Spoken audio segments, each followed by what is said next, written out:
Olá, amigo, amiga. Esta é a terceira edição do Passo a Passo com Vida, uma das séries do canal Educação Financeira Passo a Passo, que nesta semana está tratando do tema de investimentos. E para falar sobre isso, nós temos o prazer da participação do professor Ricardo Galvão, professor de finanças da Unifavip, investidor experiente dos mercados financeiros. É doutor em finanças pela Universidade Federal de Pernambuco e estará nos dando a satisfação da participação no Passo a Passo com Vida. Então, para que nós possamos ter essa conversa, eu gostaria que o professor Ricardo se apresentasse também, né, falasse um pouco da sua experiência. Olá, pessoal. Bom dia, boa tarde ou boa noite, seja lá o que você está assistindo esse vídeo. É uma grande satisfação fazer parte aqui com os colegas, falando um pouco sobre investimentos. Bom, meu nome é Ricardo, eu tenho doutorado na área de finanças, leciono no ensino superior desde 2009, já se vão 11 anos. Eu sou investidor do mercado de ações desde 2003 e conheci a área de criptomoedas ainda em 2012, quando ninguém sabia do que se tratava. E estou aqui para apresentar a vocês um pouco da minha experiência, para ajudar no que for possível. Espero que vocês possam aproveitar um pouco do que eu tenho a passar. E fico sempre à disposição para que vocês entrem em contato. Podem entrar em contato pelas redes sociais, pelo website, por e-mail. Fiquem à vontade. Obrigado, Ricardo, né, o professor Ricardo. Um amigo, né, que estudamos juntos, né, no doutorado ali da UFPE, e é uma grande satisfação tê-lo conosco, né, para falar de investimentos. E aí, nessa linha, o tema que nós iremos estar tratando é investimentos para iniciantes, de uma forma especial, e nós perguntamos primeiramente ao professor Ricardo, para quem está iniciando, para quem ainda não tem aplicações financeiras, quando uma pessoa está no início, que ela ainda não tem experiência de aplicações financeiras, qual seria o primeiro passo? A pessoa tem uma conta num banco ou na corretora, qual seria o passo inicial para que ela possa entrar nesse mundo dos investimentos? Olha, isso varia de pessoa para pessoa, cada pessoa tem o seu estilo de viver, estilo de investir. O que a gente pode sugerir? Você vai começar alocando um pouco todo mês. Então, o primeiro aspecto é você separar um pouquinho todo mês, porque o tempo também é um fator de risco. Se você aplica tudo de uma vez, pode ser que em seguida o mercado caia, então você já começa perdendo pouco. Não é nem perdendo, mas com um patrimônio um pouco reduzido. Então, o que a gente faz? A gente escalona, separa um pouquinho todo mês, cria aquela reserva de emergência. Aquela reserva de emergência tem aplicações específicas para ela, já é um pouco de renda fixa, então já tem como combinar as duas e vai separando um pouquinho todo mês, coloca uma reservinha lá na renda fixa e vai, enquanto isso, aprendendo um pouco, estudando um pouco. E aí, conforme você vai aprendendo, estudando, aí a gente vai passar depois para aplicar um pouquinho todo mês na renda variável. Então, eu acho que esse é o caminho para quem está começando. É um pouco todo mês, acumula uma reservinha na renda fixa mesmo, renda fixa de curto prazo, tem muita diferença aí, as pessoas não entendem, mas tem muita coisa para se estudar em renda fixa, um pouquinho de renda fixa de curto prazo, depois a gente vai alocando em ações, escolhe ações de setores muito tranquilos, ações sossegadas, que você vai percebendo que isso daí é tranquilo e dá para você ser um investidor por muitos anos, dá para você ter o hábito de ser investidor na Bolsa, sem ficar preocupado, sem você estar preocupado sequer olhando o preço das ações. Então, a primeira dica é essa. Certo, muito bom, né, professor Ricardo, sua abordagem. E um dos fatores que gera dúvidas no investidor iniciante, na investidora iniciante, é de como ele pode abrir a conta na corretora, né? Qual é o critério que vai levar à escolha dessa corretora.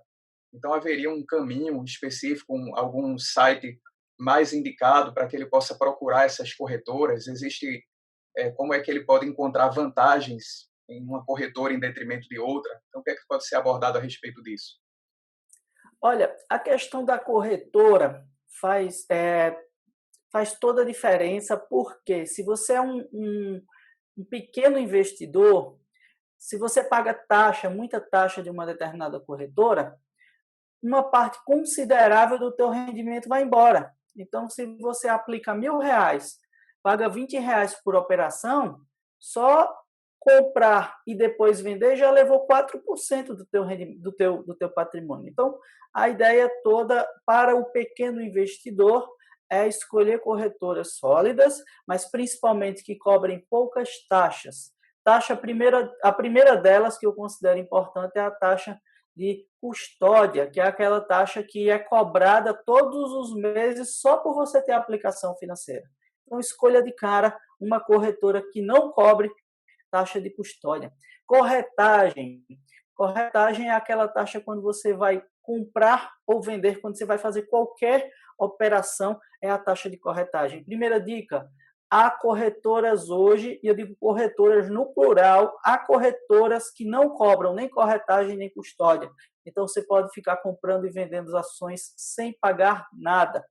E outras corretoras cobram uma taxa de corretagem pequenininha, também dá para pagar, se ficar mais interessante para você.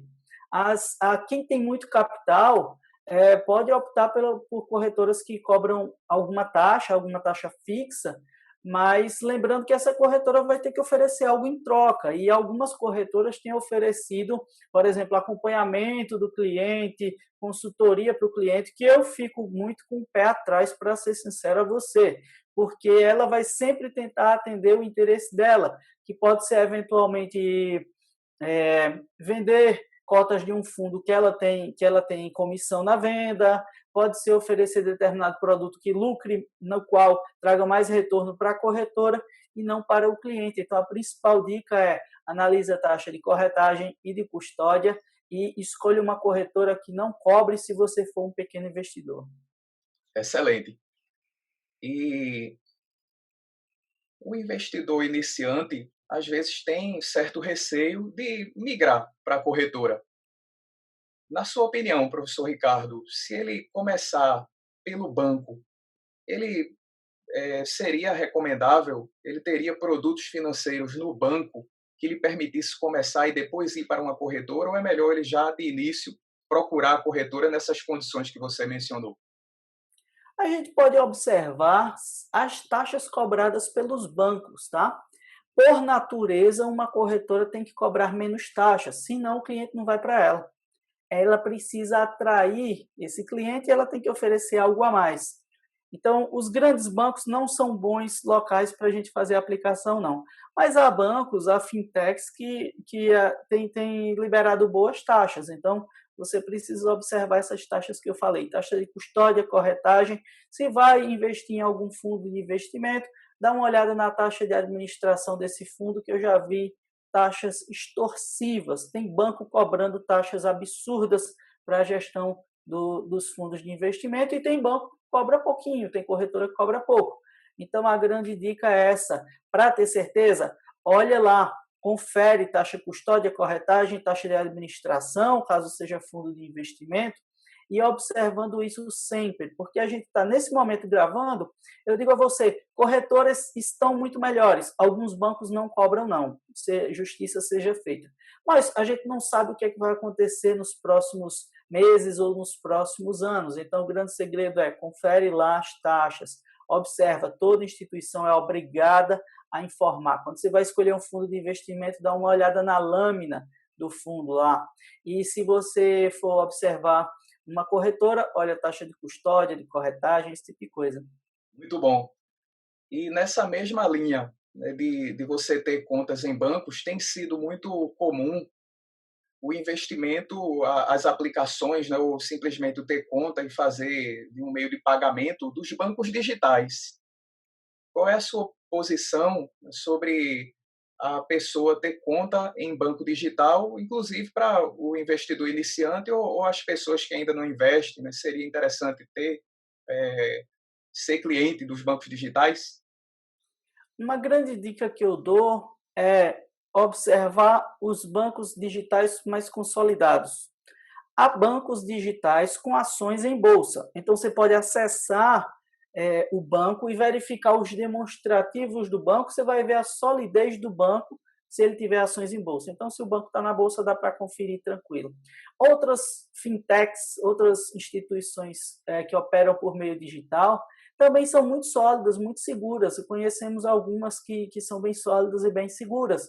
Dá para utilizar também. Só que a grande questão é, se aparecerem muitas, desconfie das menores. Por quê? Porque elas podem não ter a solidez das principais. Então, vai para as instituições, mesmo as fintechs, escolha as mais consolidadas. Eu gosto muito da ideia de fintech, porque elas sempre vêm com algo melhor para o cliente. Eu tenho contas em fintechs e eu digo a vocês que é muito melhor de se utilizar hoje do que o banco. O banco funciona bem, só que os sistemas dos bancos eles têm mais de 20 anos de funcionamento. Então, é uma época que não era tudo online. Então, tem muita fintech que você comprou no cartão imediatamente chega no teu celular. Como é que vai ter uma fraude? Na primeira compra, você bloqueia. Agora, se o banco demora 3 dias para te mostrar aquela compra, seu cartão pode ter sido utilizado várias e várias e várias vezes sem você nem saber, vem a surpresa na fatura. Então, eu gosto muito da ideia de utilizar empresas mais avançadas tecnologicamente, sim. Só que eu sou muito cuidadoso na hora de escolher, eu só vou para as principais. Certo, joia.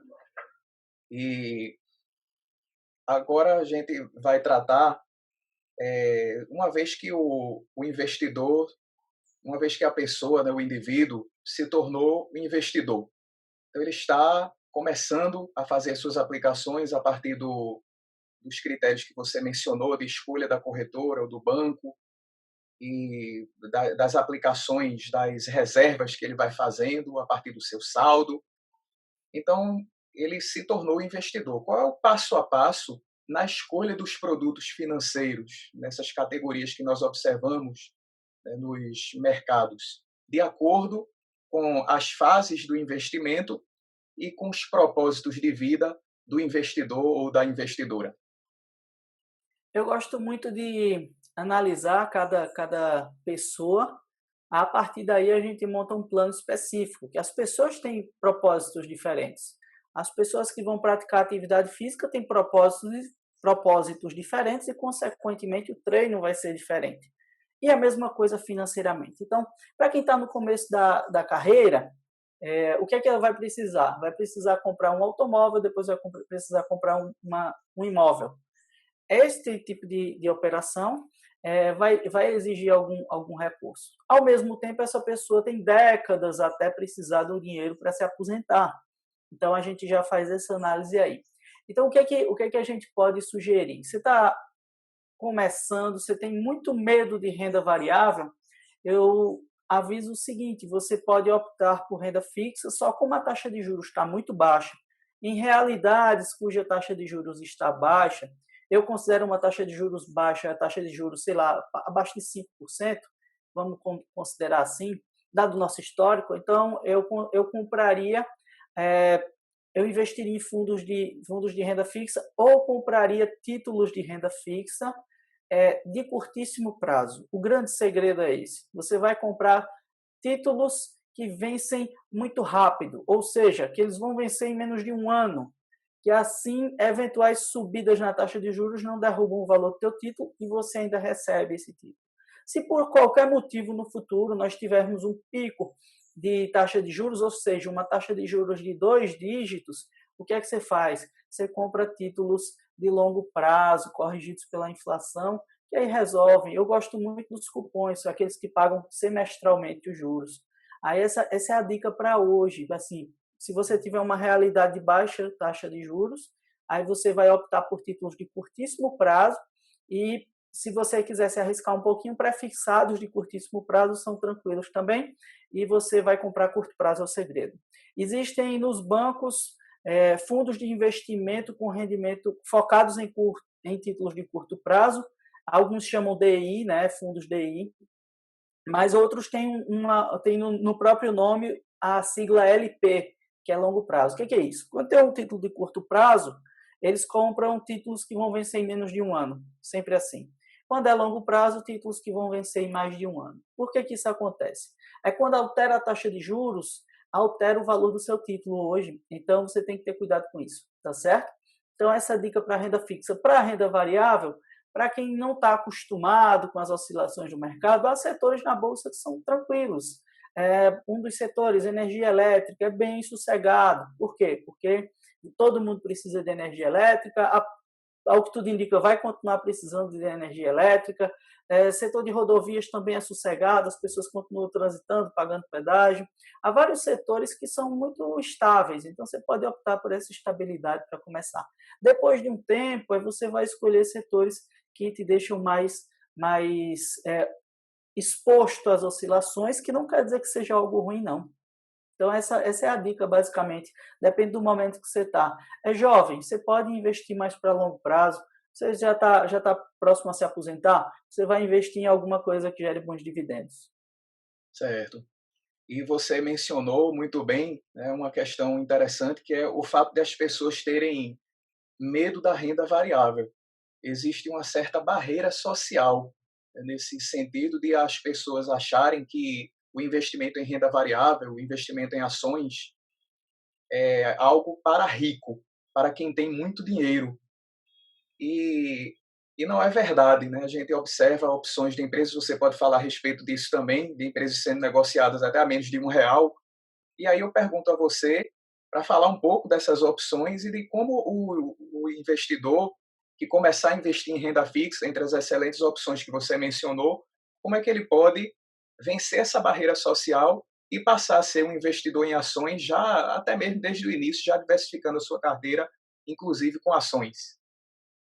É interessante essa questão. As pessoas pensam que para ser investidor de ações precisam ser ricas. Pelo contrário, isso torna essas pessoas ricas, né? Então, você que tiver pouco dinheiro, com menos de R$ 10, você compra uma ação de banco, né?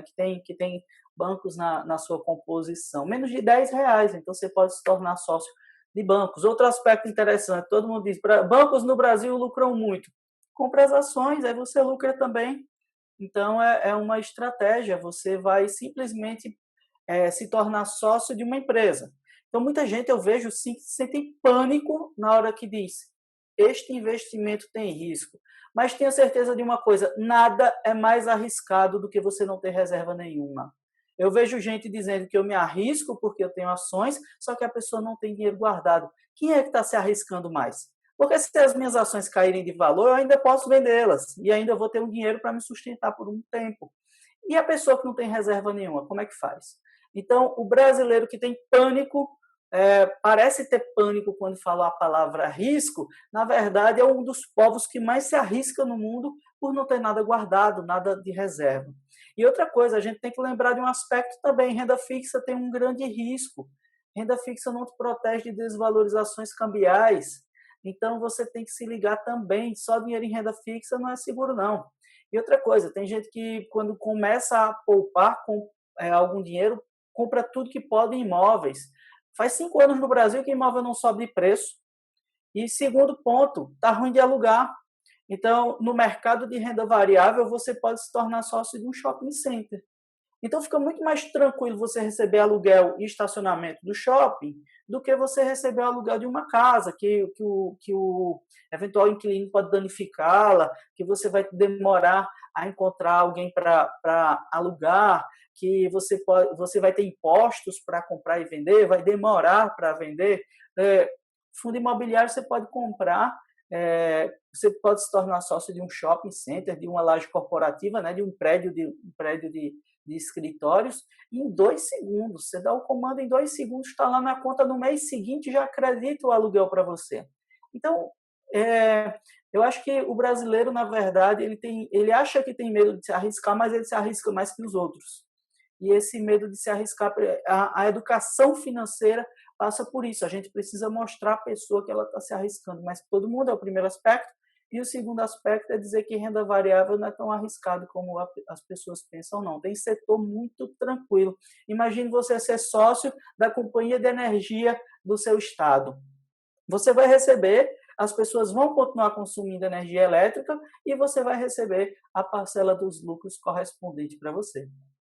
Isso aí, professor Ricardo. Eu acho espetacular essa visão, né, de que o maior risco é o risco de você não ter reserva nenhuma, né? Você tem ali uma inflação no acumulado ali no final de 2019 em torno de 4% ao ano, e os últimos 12 meses aí, devido a essa deflação em abril, né, de 2,4% o acumulado dos últimos 12 meses, contando até o fim de abril, enquanto a poupança está rendendo 2,1%, né? Então você observa uma poupança com juro negativo, né, no Isso. retorno real, né? Então é muito pertinente a sua colocação de que o maior risco é o de não ter reserva, né? Porque a da poupança já se protege um pouquinho, né, apesar de continuar perdendo, mas deixa o dinheiro ali e ele vai já perdendo valor com a inflação, e aí é o risco de você não ter aplicação nenhuma. Eu acho muito interessante essa visão.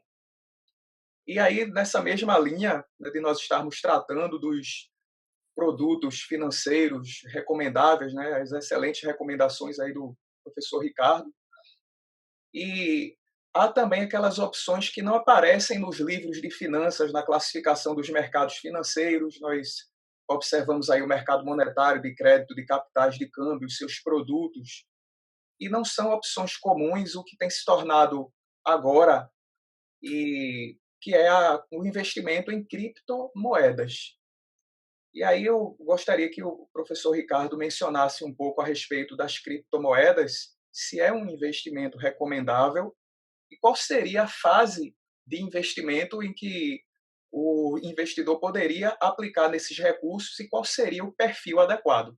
Ok, muito interessante a questão das criptomoedas por dois motivos. O primeiro deles é uma inovação, né, tem pouco tempo de existência, e o segundo é que pouca gente conhece. Aí, pelo fato de pouca gente conhecer, tem muita gente tentando aplicar golpes utilizando aqueles termos. Então, a primeira coisa que você precisa ter é muito cuidado quando te oferecerem. Criptomoeda não tem rendimento. Então, o primeiro aspecto é esse. Você pode comprar uma criptomoeda, comprar unidades daquela criptomoeda na esperança de subir de preço. Igual o dólar. Você compra o dólar na esperança de subir de preço. Mas pode ser que o dólar caia. Mesma coisa o ouro. Você compra o ouro na esperança daquilo dali subir de preço, mas pode ser que caia. E não multiplica. Então, é só um meio de troca, na verdade. Então, o que é que a gente sugere? Eu acho uma grande inovação a criptomoeda, ela é incrível, é um instrumento que vai facilitar muitos negócios no futuro. Nós temos literalmente centenas, mais de 1.000, na verdade, criptomoedas, mas eu digo que há dezenas de criptomoedas que são, de certa forma, viáveis. Tem umas 2 ou 3 ou 4 que eu gosto muito, mas a ideia é que eu não tenho nenhuma criptomoeda para investir. Eu não compro. Eu já tive Bitcoin, né, na época que ainda custava apenas R$ 60, mas não tenho mais. O que a gente faz com isso? Eu não recomendo hoje a compra simplesmente porque é, é muito. Não te garante um dividendo, o primeiro aspecto. Segundo aspecto, não tem nenhum mecanismo que vá fazer com que o preço se mantenha. Então, pode vir a valer metade do que vale em 6 horas, 10 horas, em 2 dias, em um ano. E a grande questão da criptomoeda é essa. Como investimento, que é o nosso foco neste momento, eu não recomendo, pelo menos não por enquanto. Se você já tem vários investimentos, já está sossegado com relação aos seus investimentos, você pode colocar um pouquinho de nada ali só para ver como é que oscila. Mas a ideia é que você está começando agora, não entra nessa, simplesmente que é o mesmo que você comprar euro ou dólar. Tanto pode subir quanto pode cair e ele não distribui dividendos, então ele não paga juros. Então, por isso que eu digo a todo mundo que não entende ainda, fica de fora do mercado. Pode ser que no futuro, eu acho que no futuro vai ter uma ou outra criptomoeda que vai dar um show, mas a gente precisaria de uma aula só para explicar isso. Certo. Então, como o professor Ricardo já mencionou, né, no caso dos investidores iniciantes, já não se recomenda, né, e também em virtude desse momento de crise, em que nós precisamos de investimentos mais tradicionais, né, das nossas reservas, nas opções de renda fixa que ele mencionou, e até de renda variável, né, vencendo essa barreira social, né, de achar que é só para rico, né, como o Ricardo já esclareceu muito bem pertinentes, né, as explicações. E voltando às condições normais, né, da economia, para que a gente possa fechar essa discussão da criptomoeda, e aí nós podemos marcar também outros, até debates, né, em que nós possamos conversar sobre isso. Nós estaremos mais à frente marcando, mas para que nós possamos fechar essa discussão, uma vez que o investidor já deu o seu passo inicial, já tem uma diversificação de produtos financeiros de renda fixa e de renda variável, e em condições normais da economia, qual seria a fase em que ele poderia complementar os seus investimentos com as criptomoedas? Claro que sempre lendo, né, sobre o emissor, aprendendo sobre o emissor, isso é uma questão importante, né? Mas que produtos ele deveria ter antes, ou ele poderia, já em condições normais, e tendo começado com renda fixa, que fase? Que produtos ele deve ter antes? Isso já para o investidor que iniciou. Quem me conhece sabe que eu não gosto muito de renda fixa, eu gosto muito de renda variável. Eu gosto de empresa de ativos, né, de aplicações que creditem dinheiro na tua conta, pode ser através de dividendos, pode ser através de cupons periódicos, enfim. Mas para um investidor que quer começar, quer dar uma olhada em criptomoeda, antes da criptomoeda, eu teria uma emergência, só uma reserva de emergência em renda fixa, um bom capital em renda variável, e aí eu separaria, diversificaria ali, empresa exportadora, empresa que importadora, eu teria empresa que seria influenciada pela renda da população, empresa que não é influenciada pela renda da população, e assim teria uma diversificação boa. Eu investiria em ativos fora do país, e principalmente teria alguma coisa em ouro. Na verdade, o Bitcoin, que é a criptomoeda mais famosa, ela tem uma característica meio que análogo ao ouro. E aí, por esse motivo, daí entre outros motivos, a valorização tão grande.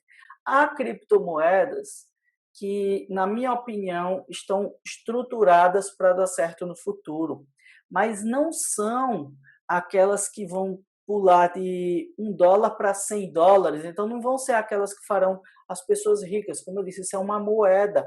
Então, o que é que eu acho que vai acontecer com essas criptomoedas mais famosas, essas criptomoedas mais sustentáveis? Eu acho que o Bitcoin é uma grande inovação, ele já fez o seu nome na história, mas ele não é a criptomoeda melhor. Vai ser uma criptomoeda que vai eventualmente permitir lastros. Então você vai ter criptomoedas com lastros. Eu acho que no futuro vai ser essa a grande inovação, que os governos do mundo no século XIX tinham moeda lastreada. Você chegava com a moeda e o governo te pagava ouro ou prata.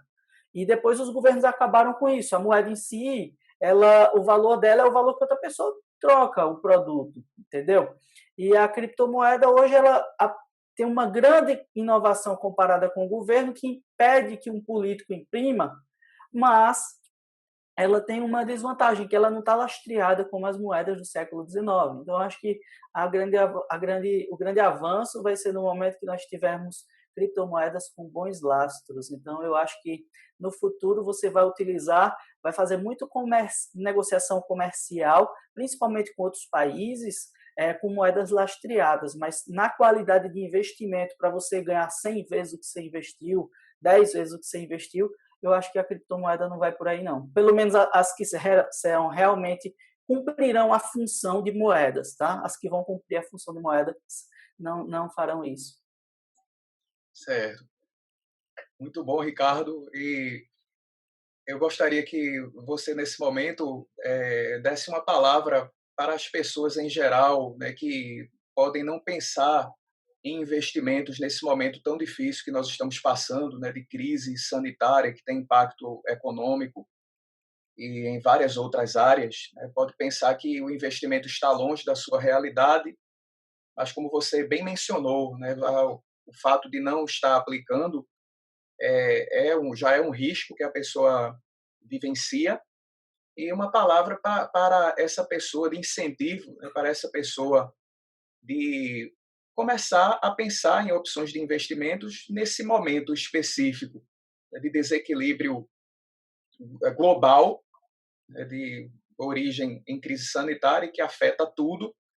Como é que essa pessoa pode pensar em investimentos e qual o caminho que ela deve seguir nessa perspectiva de crise e pensando no longo prazo? Olha, para quem já tem alguma reserva, você está com a bolsa com uma grande queda em relação ao início do ano. Então, vai ter ação de empresa que foi muito prejudicada e essas ações caíram e tinham mais que cair mesmo. Tem ação que caiu de preço, mas a empresa vai voltar tranquila da crise, então você tem uma oportunidade aí. Quando as pessoas dizem eu vou comprar na baixa, eu vou comprar na queda, elas esquecem de dizer que baixa e queda é todo mundo vendo o futuro destruído. Então, é mais ou menos esse o caminho. Comprar o som de trovões, como dizia o Warren Buffett, é exatamente você comprar quando todo mundo está fugindo, quando todo mundo está dizendo que o mundo vai se acabar. Então, para quem tem a reserva, comece a analisar. Tem muita ação cara na bolsa? Tem, mas tem ação com preço bom também. E o momento de uma queda pode ser que você compre. Fica com um pouquinho de dinheiro, porque se der a segunda queda, como tem algumas pessoas que estão supondo que vai haver uma segunda queda forte, você aproveita e compra mais. Lembre-se que a gente vai passar por essa crise por dois motivos. O primeiro deles é porque a gente não tem escolha. Não tem escolha de não passar. A gente vai ter que passar por isso, por essa crise. E a gente vai voltar. Como sempre voltou, tá? E o segundo é a questão de que nós somos mais fortes do que parecemos. Então, a gente enfrenta as crises e a gente vence. A gente não chegou aqui à toa, não. E aí, para quem não tem a reserva, eu digo a você, você está se preocupando com duas coisas agora. Com a questão de saúde e com a questão financeira. Se você tivesse reserva, você estava se preocupando só com a saúde. E aí, imagine a grande diferença que é você se preocupar com uma coisa que é séria, né, que é a questão da sua saúde, e imagine que você não precisasse se preocupar com a questão financeira porque você tem reservas, tem aplicações financeiras. Então, a grande dica para quem não tem o grande incentivo num cenário de pandemia como nós estamos vivendo hoje, imagine que você não precisasse se preocupar com a questão financeira porque você tem reserva para passar. Então, essas são as dicas para quem tem e para quem não tem. Isso mesmo, né? Pense na sua saúde financeira também, na sua saúde de forma geral e também na sua saúde financeira, né? Até para que sejam evitados outros problemas, né? Que gera problemas financeiros, podem ser um dos fatores que causam depressão, né? Que também afeta a saúde. Então essas colocações de Ricardo, né? Do professor Ricardo, são bem pertinentes. Então eu gostaria de agradecer pela participação do professor Ricardo conosco, pelas suas excelentes contribuições, essas dicas tão boas, né, que foram dadas para os investidores iniciantes e também para aqueles que já iniciaram, que estão no passo a passo de uma educação financeira também voltada para investimentos, para que possam ter uma vida financeira melhor. Se o professor quiser fazer alguma colocação final, pode ficar à vontade também. Muito obrigado. Eu agradeço muito pela oportunidade. Agradeço a você que assistiu até agora, né? Hoje em dia a gente tem muito mais vídeos para assistir do que tempo para assistir. Então, se você ficou até esse momento, eu te agradeço pelo voto de confiança. Eu espero que as dicas extraídas de quase 20 anos de experiência, acertando e errando, tenham sido úteis. Eu peço a você que, caso gostou, siga nas redes sociais. Instagram, né? @rcgalvão, né? Sem acento, @rcgalvão. Você pode acessar lá. E tem o meu site, que é rgalvão.com. Lá tem uma newsletter que você pode se inscrever e ficar recebendo material, hora semanal, hora quinzenal. Eu tenho também um curso gratuito de finanças pessoais. Lá no meu site, acessa lá a seção de cursos, tem um curso gratuito, você pode fazer, tem dicas muito boas. e a gente já tem uma quantidade muito boa de alunos. Nessa pandemia, qual foi a minha contribuição? Cada pessoa contribuiu de uma forma, né?